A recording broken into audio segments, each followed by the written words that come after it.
The day my baby sister turned 1 month old, my father took her out for the celebration. A car hit them on the road. My mother, a woman worth hundreds of millions, pulled every available doctor to her first love's side instead, because he said the sight of blood made him sick. That night, my father and my newborn sister died where they lay. I was blamed for it all and thrown out of the house. 20 years later, I became Bass Swanson, president of Bedrock Technologies, the man at the head of a $10 billion empire. On the day of our annual conversion review, my assistant placed 5 intern files on my desk. He tapped the first one with obvious admiration. "Mr. Swanson, this one's Abner Sullivan. Outstanding numbers, nearly perfect scores from every supervisor." I opened the file, then I saw the family section. Those 2 names. I could have burned to ash and still remembered them. After a long silence, I told my assistant to bring all 5 interns in. The full-time offers went out one by one. Smiles, thanks, relief. Then I reached the last file, lifted my eyes to the young man already certain of victory, and slid a termination notice across the table. "Abner Sullivan, you didn't pass." The conference room went dead still. The other 4 interns froze with their contracts in hand. My assistant shot me a panicked look. "Mr. Swanson." I ignored him and looked at Abner. He looked so much like his father. The same handsome face, the same sharpness, the same arrogance bred deep into the bones. Out of everyone in the room, he was the only one who didn't lose composure. He blinked once, surprised,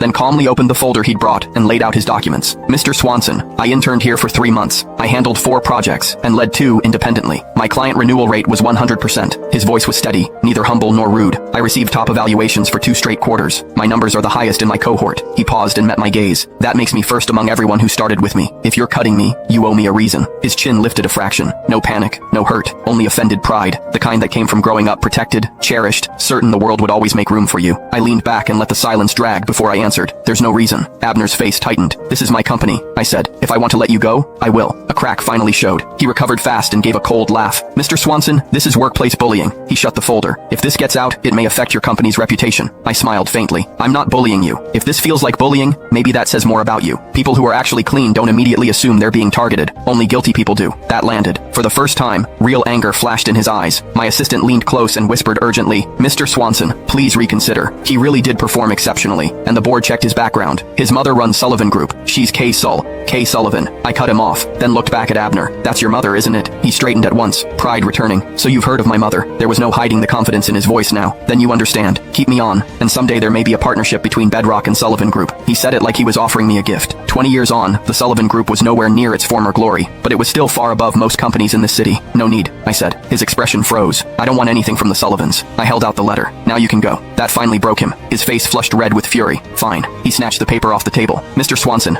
I'll remember today. I hope you won't regret it." After he left, I dismissed the other interns too. My assistant was still trying to process what he'd seen. "Mr. Swanson, why would you do that? Sullivan Group is declining." "Yes, but it's still a giant. Firing the Sullivan heir in public isn't wise." "Finished?" My tone shut him up. "Make copies of every project file Abner Sullivan touched during his internship.